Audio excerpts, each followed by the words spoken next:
అందరూ నా దగ్గరికి ఐవీఎఫ్ కోసం వచ్చినప్పుడు ఫస్ట్ అడిగే క్వశ్చన్, మేడం ఎంబ్రియో ట్రాన్స్ఫర్ అయ్యాక నేను బెడ్ రెస్ట్లో ఉండాలా, నాకు అన్ని రోజులు బెడ్ రెస్ట్లో ఉండటం కుదరదు, లేకపోతే ఎన్నో కారణాల వల్ల మేము ఇక్కడే ఉండలేము, ఇలాంటి చాలా క్వశ్చన్స్ అడుగుతూ ఉంటారు. సో నిజంగా ఐవీఎఫ్ ఎంబ్రియో ట్రాన్స్ఫర్ తర్వాత బెడ్ రెస్ట్ అనేది అవసరం అనే క్వశ్చన్కి ఆన్సర్ అయితే ఖచ్చితంగా నో అండి.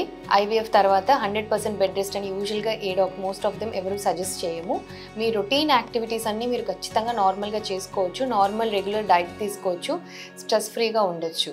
సో యూజువల్గా post embryo transfer after 14 to 15 days me result వస్తుంది. అన్ని రోజులు కూడా మీరు రెగ్యులర్గా మీరు ముందు బిఫోర్ ఎంబ్రియో ట్రాన్స్ఫర్ ఎటువంటివి అయితే నార్మల్ మీ రొటీన్ లైఫ్ గడుపుతున్నారో అటువంటి రొటీన్ లైఫ్ని గడపచ్చు. కంప్లీట్గా బెడ్కే రెస్ట్రిక్ట్ అవ్వాల్సిన అవసరం అయితే ఖచ్చితంగా లేదు.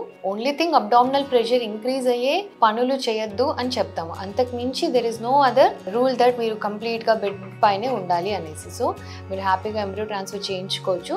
అండ్ ఇన్ కేస్ మీరు వెళ్ళాలి అండ్ మీ వర్క్ చేసుకోవాలనుకున్నా, మీ డ్యూటీస్కి వెళ్ళాలనుకున్నా కూడా హాయిగా మీరు వర్క్స్కి వెళ్ళచ్చు.